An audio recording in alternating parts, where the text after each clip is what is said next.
Welcome to rpgamepire. I'm David, and now I'm going to do the how to play video for Sojourn, A Journey Through Time. After this video, if you haven't had a chance, you can watch the playthrough and the review or even the unboxing, but you're going to see the pieces here. Alright, so let's take a look at the object of the game. So the object of the game is that you're a time traveler who was using a sphere to get through different periods of time, and then it broke apart into 4 different pieces. So you have to retrieve those 4 pieces through different periods in time and return to May 20th, 2028 back home. So let's take a look.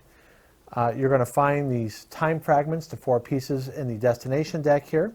There's more than 4 to account for the fact of how much of the deck you might have to go through. And so you'll keep track of the 4 that you find here in this spot. And once you find the 4, you have to have a charge cube left to get back home, or to play a Paradox Timestream card, which I'll go over in a little bit. However, you can also lose if you lose all your health, or you've used up all your temporal charge blue cubes. So again, if you lose all your health, you're out of the game, or if you've spent all your charges and you cannot move any further, because certain Timestream cards can help you move to other destinations as well. Alright, so let's take a look at the next part of the rulebook, which is setup. So setup is right here, and you'll see that I have it already started right here. You'll place all 8 health cubes right here. Your temporal charge cubes that you'll use to go to different destinations. You'll place the starting card, the Jurassic period starting card here. You'll place your time traveler on the temporal spot. I don't know what it's called exactly. I'll have to shuffle this back in. Shouldn't be starting with that on top. So here I am shuffling here. Okay, so you'll start in the Jurassic period. You will reveal one destination above, and eventually you might have to overlap these like this. But this destination starts here, Hurricane Katrina. And then you'll draw 5 Timestream cards, which I need to shuffle up. So let me show that on the other camera. So here's the 5 cards.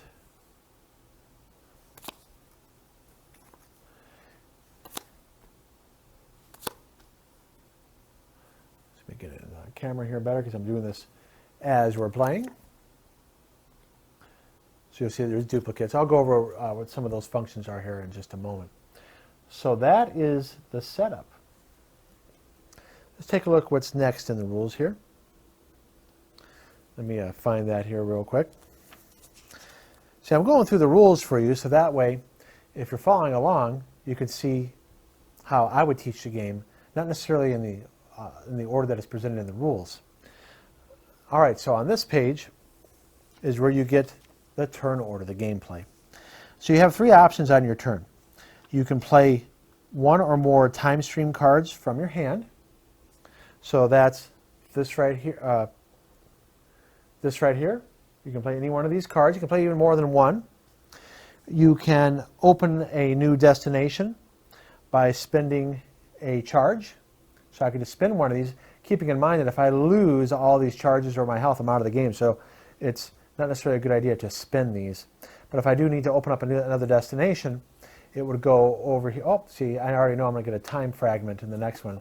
It would go on the same horizontal row as the other one. So Katrina came, this would go, flight would go before Katrina.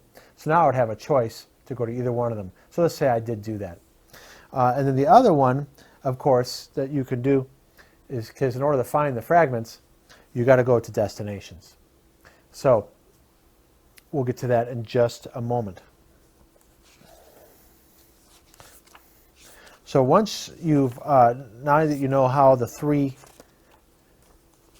things you can do on your turn, let's take a look at how you open up a destination.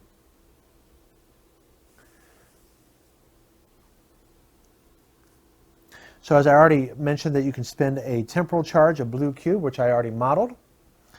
You could also go to a destination. So here I am in the Jurassic period. If I go to this one or this one, immediately one above will open up. So to fit it on the, again, the game can get rather large, you can overlap them, and you want to keep the dates visible. So if I did go to this one, I would open up another destination above right away.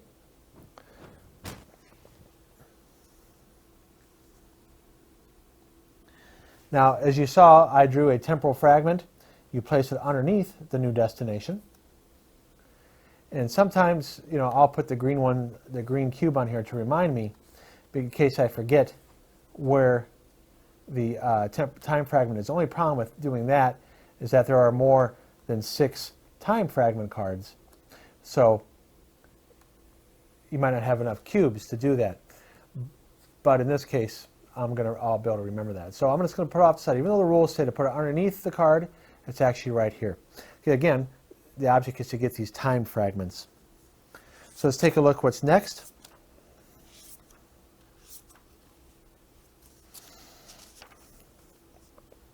All right, so when you travel to a destination,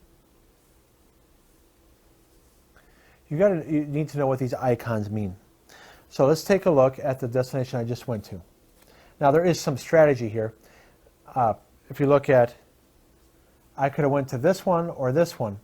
The reason why I might not have gone to the Hurricane Katrina one is because if you look at the card, gotta get it in focus here. There's a 90% chance I'm going to take 4 damage. But it doesn't cost me any Timestream cards to go to that location or blue cubes to go to that destination. But if I roll over under a 90%, I'm going to take 4 damage. I only start out with 8 health. Regardless if I survive, regardless if I take damage or not, I will get 3 new Timestream cards. But I didn't want to go to that one anyway because there was a time fragment underneath the flight card. So I kind of knew that I wanted to go to this one anyway. Now, let's say the time fragment was here and I didn't have enough life, I would think twice about going there and try to get my life built back up before going there. But so I did go to the flight one. So let's see what would happen if what am I going to have to pay to do this one? Okay, so I'm going to have to get rid of all temporal batteries, which is the type of Timestream card. It's going to cost me 4 charges. There's no risk. I won't take any damage, but I also won't get any Timestream cards. But again, I want to go there to get the time fragment. So I moved there. Let's take a look at what I have to remove. I have to remove 4 of these cubes. Now I'm down to 2. I didn't take any damage though. Now, did I have any batteries? Let's see. I did have 2 batteries. So I'm going to have to lose these 2 batteries. Before I moved there though, I could spend one of them because remember, I opened up a destination by spending one of my charges. So let's say, going back in time here, I did spend it knowing that I was going to lose it anyway. So I spent it, I moved to that location, I lose the other one, and then now I am there. So I survived it, I didn't take any damage, I'm still at 8 health, and I place it here. Now I got to find the other 3. So let's see what's next here.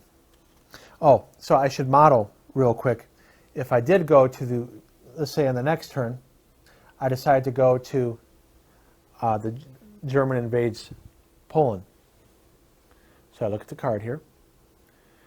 And I'll also have to get rid of all temporal batteries. It will cost me 1 charge. There's a 75% chance I'll take 2 damage, and I will get 1 Timestream card regardless of if I take damage or not. So now I could look at some Timestream cards I could play beforehand, but I'm not going to do that right now. Instead, I'm just going to move there. Okay, I don't have any batteries to lose because I lost them on the last card. I do lose a charge, so I'm down to 2. I got to be careful. Now I'm going to roll. I'm going to roll at 75% or higher to avoid taking 2 damage. And so I rolled a 3%. So let me show that a little closer here. I rolled a 3%. And that means I failed. I take 2 damage. I only have 6 health left. Remember, when I move there, immediately I place another destination. So let's see how that looks. This card is going to come up. Unfortunately, it's not another time fragment. It's the Alamo. I will have to lose 3 Timestream cards if I move there. Now, one rule is that if I don't have 3 to lose, that's okay. I can still move there. It will cost me 3 charges. If I don't have 3 charges, I can't move there. But it's not as dangerous. It's 25% chance I'll lose 2 lives, and I'll get 2 cards. So this is placed right here above. Did I forget to draw a card? Yeah, I forgot to draw a card when I in Poland. So I will add a Timestream card. So let's take a closer look at the cards here. So right now, before I move to another destination, I can decide if I want to spend any of these cards. So this is where a lot of the strategy comes into play. First off, I can restore 1 health. So I think I'll spend this right now. So I'll spend this right now and restore health. Because remember, there's no penalty for going to a destination with no Timestream cards. In fact, that's one of the strategies, to spend them before you would have to lose them when you go to a destination. So I'm going to spend that first. And let's see what else I have here. I have a loop and 2 paradox cards. Okay, so it says the loop here is return to any open destination from any timeline with an earlier date for no drop, cost, or risk. So let's say I don't want to go to the Alamo because I don't want to lose 3 charges. So I could look at what events are before the Alamo. So if I look here, before the invasion of Poland. Invasion of Poland happened on 1939. Remember, you have to keep these up. I could go to the first flight. I can go back there, but that will cost me 4 charges. I could go to I can't go to Hurricane Katrina because that's after 1939. I could go to the Jurassic period, but I won't get any benefits from there other than opening up another destination.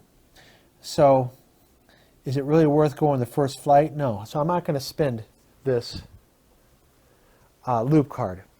And again, you would use these cards to avoid more dangerous situations. Now the paradox one is good.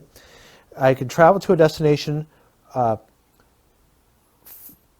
for no time stream, drop, or temporal charge cost. So it's important to remember that you only do one of those. So I could go back to first flight and not pay the time stream drop cost. So let's do that. I'm going to loop back and not pay the charge cost. So I'm going to play both of these cards. I play them. And now I move back to first flight. I avoided paying the charge cost of 4. And the drop cost was I lose all temporal batteries. As you see here, I don't have any temporal batteries. So it was no cost. And remember, by being here on first flight, if you remember, I didn't have to roll the dice to see if I take any damage. Now, why would I go back there? Because I went back there. Now I draw a new destination, and it's the Hindenburg. So I put it on this line here. Now, the Hindenburg happened in 1937, so it's before the invasion of Poland. So I put it here. I move up on my next turn here to either the Hindenburg or to Poland. Now the problem with moving the Hindenburg is going to cost me 3 charges. So let's take a look at that if you can't see.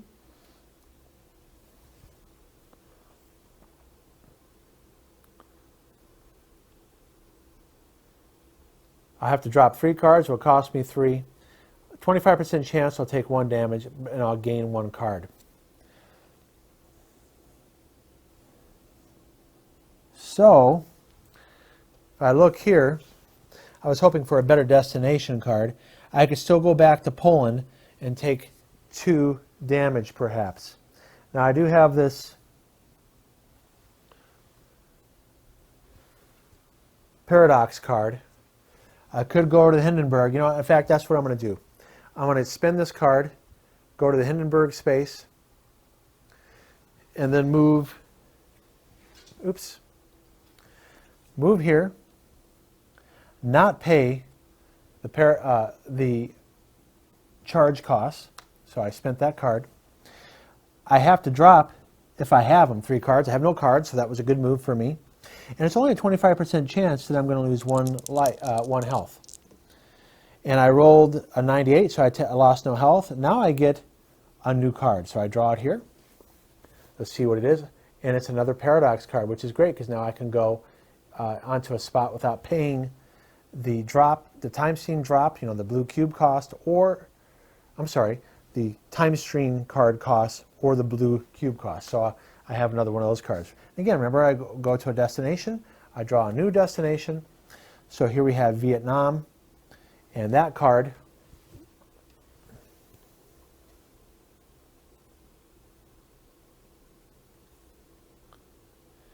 I have to lose a card if I go there, a drop cost of 1, cost me 1 blue cube, but a 75% chance I'll take 3 damage and I can get 2 cards. And again, why am I going to these destinations? Because I'm trying to find more of these time fragments. So I got to keep on moving through time. So this would go above here. It's after the Alamo, so it goes to the right. And I can go to the Alamo or to Vietnam if I want. So that's how you move to a destination. And I went over a bunch of cards as well. So let's take a look at what else. This is, make sure I don't forget anything here. All right, so part of the rule book obviously is going over the different cards. I went over most of them. The only thing that I might not have gone over is lockout cards are only used in the 2-player variant. Let's see what else there might be that I haven't gone over yet. Okay, so fracture cards are nice. Allows you to open up a destination for free without paying a charge cube. So this is what you can open up more destinations to have more choices. The battery restores the blue ones, the blue charge cubes. You can heal a health. The loop. So I've already gone over that. We can go to a different, to return to an open destination in the past. Okay, the quantum flux. Reduce the risk of a destination by 10%. So let's say I did decide to go to Vietnam. I could spend that and now I'd roll over 65%. And remember, you can spend as many of these cards as you want. So if I had more than 1 quantum flux, I could spend 2 of those. And I think that's it for those cards. So again, you keep on playing until you find the 4 time fragments, and you have to have at least 1 blue cube left or a Paradox card left to get out, or you lose all your health or all your charges and you can't move and the game's over for you. So let's again take a look at the icons I've gone over. And the last thing that I haven't mentioned yet in this playthrough is that there are options for 2-player rule variants. You got to have two copies of the game though. So there's a chaser one and there's a co-op one. So this is, you're working together, and then this is a competitive version. So that is Sojourn. Feel free to comment down below if there's a rule that I need to go over maybe again, or maybe I didn't get something right and I need to correct it in the description. So I appreciate you watching this how to play video of Sojourn. This is rpgamepire. I'm David. Please don't forget to like and subscribe and check out the other videos, the playthrough and the review.